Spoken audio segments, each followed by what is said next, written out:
नमस्कार सांग माने जय जगन्नाथ स्वागत आपण मानकु मो चैनल रे। आज मु आपण मानकु देखेबाकू जाउची उड़िया घरर एक स्पेशल टेस्टी और सॉफ्ट पिठा। जदि आपण माने नुआ नुआ पिठार रेसिपी खोजुचंती ताल एही वीडियो आपण मानकु बहुत भल लागिबो। वीडियो स्टार्ट करबा आगरु जदि आपण माने मो चैनल रे नुआ अछंती ताल मो चैनल को सब्सक्राइब करंतु, लाइक करंतु और शेयर करबाकू जमा भी भूलिबो।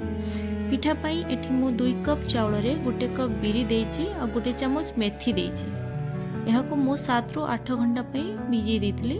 तापरे ताहार एक मु पेस्ट प्रस्तुत कली और एही पेस्ट को हमको पुणी 4 रु 5 घंटा पाई छाड़ी देबा को पड़िबो, जहाँ फल पेस्ट एही भली भाबरे फुलिबो।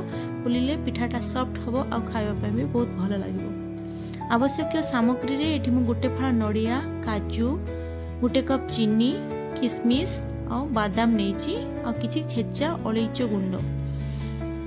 तापरे मु बिरी चाउल बटारे देली लूण, बादाम, किशमिश, काजू और नड़िया कोरा चीनी को दे ताकू भल भाबरे मु फेंटी देली। सांग माने एभली भाबरे पिठा आपण माने थरे निश्चित घरे ट्राई करंतु, बहुत भल लागिबो। पिलाटू बड़ जाए समस्तंकु ए पिठा बहुत भल लागिबो। एभली भाबरे यहाको मु फेंटी नेली।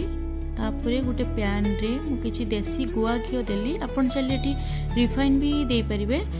देसी गुआ घिओ देले पिठार बास्नाटा बहुत भल होइताय। तापरे यहाको किछि समय पई कवर करी आमी छाड़ी नबा निहाती 15 मिनिट। तापरे पिठा किछि एमिति हे जिवो हे गले। तापरे पिठा को आमी उल्टेई पुणी 10 रु 15 मिनिट पई एको छाड़ी देबा। देखंतु पिठा केते सुंदर भाबरे प्रस्तुत हे जाइछि। ये पिठा बहुत सॉफ्ट और खाया बहुत भल लगी था। थोड़े निश्चित भाव में घर आपण मैंने भी ट्राई करंतु और मो चैनल को सब्सक्राइब करंतु। जय जगन्नाथ।